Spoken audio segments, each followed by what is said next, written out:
Have you ever seen a nice finish that has a very warm glow and kind of character to it? I've seen this a lot on antique furniture. It's usually created by the effects of time, light on wood and on the finish, and the accumulation of a patina on the surface that just gives it a really special look. My name's Kevin Southwick. I am a professional wood finisher and contributing editor for American Woodworker magazine. And we're going to talk about glazing techniques that can help to imitate that effect of time. We're going to use a mahogany carved picture frame and walk you through the two different techniques of the glazing process. The first step is to seal the surface to finish it well so that it's completely non-porous, and we're going to use shellac for that. And a nice little shellac brush that I've been using for years. We'll talk a little bit more about that. And then we'll move on to the actual glazing technique itself and the methods that you can use to do that are really quite simple. They're also fun to learn because they're very forgiving. You can, with some paint thinner nearby, you can undo your attempt at a glazing technique really quite easily, and you'll be able to see that as well. And the glazing material that we're going to use is a dark brown gel stain that will adhere to the sealed surface really nicely and have some small accumulations in the cracks of the carving and along the moldings. And that's what's going to help give us that imitation of age and time. The first step for both glazing techniques that I'll demonstrate is to seal the surface. The finish I'm choosing is amber shellac. I like its nice warm glow and the fact that it dries really fast so I can get to the glazing soon after the finishing. I'm going to be making a 1.5 pound cut shellac, which is really quite thin, and I do that by taking the 3 pound cut shellac off the shelf and diluting that 1:1 with denatured alcohol. The brush that I'm using for this picture frame is a small brush. It is natural bristle and it is a red sable brush. It has very short bristles which work better for small objects like this for holding shellac. When they're too long it gets kind of floppy and it doesn't work as well. As I'm loading up my brush and getting ready to apply the shellac to the surface, I'm going to stop at this rag and deposit the excess shellac on the rag so that I don't get drips and runs when I go to the picture frame. So here we are, ready to go. I'll start applying the first coat of shellac to the simpler part of the frame, the straight parts, and I'm going to try and cut that off at the corners at the 45-degree miters so that I don't have overlap on the other side. I'm purposefully applying the shellac quite thin so that I don't get drips and runs as I go around the frame here. A little tricky getting into the corners. I just stabbed the brush into the corners.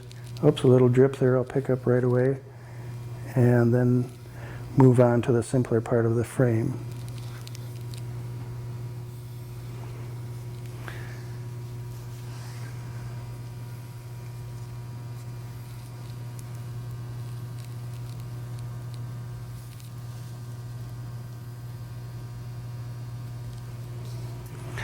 When I get to the carving, I'm going to dab the brush a little bit extra so that it is drier, so that I don't have problems with drips and runs in here.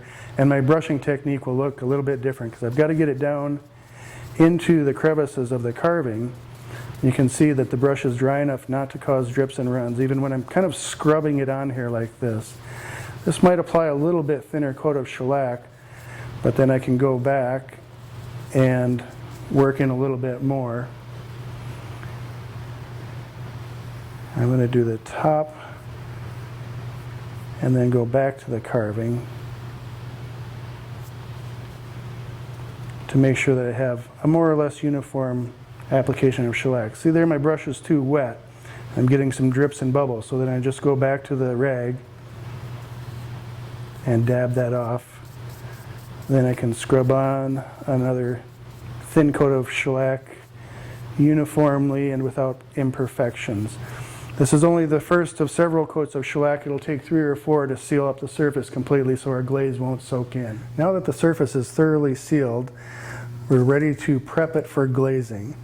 We've applied 4 coats of shellac and with a very short wait in between because the thinned out shellac dries so rapidly. A half hour after the last coat, we're ready for scuff sanding the surface. This process helps the glaze to grab onto the surface and adhere better so that we get a better color retention from that. I'm sanding very lightly, and I'm using this foam backed sandpaper so that I don't cut through on the corners. It works a lot better. And that's about all it takes.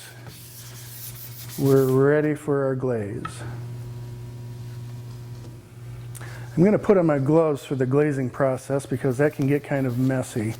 I'm using disposable gloves for easy cleanup. They're made of nitrile instead of latex. That makes them a little more resistant to solvents and makes them hold up better. For applying the glaze, I'm going to use a disposable chip brush so I don't have to clean that up. I've transferred a small amount of my gel stain into this cup, and I'll be using the brush then to smash the color into the corners and grooves and crevices of the carving. To remove the glaze, we'll move to cheesecloth because it offers a little more control in the removal, and I'll be able to get off just the amount of glaze that I want. Apply the glaze with the chip brush.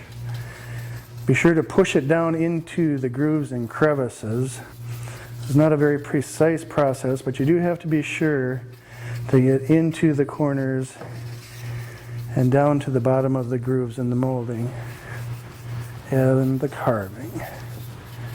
We've got about 5 minutes of working time, which is plenty to do a small frame like this.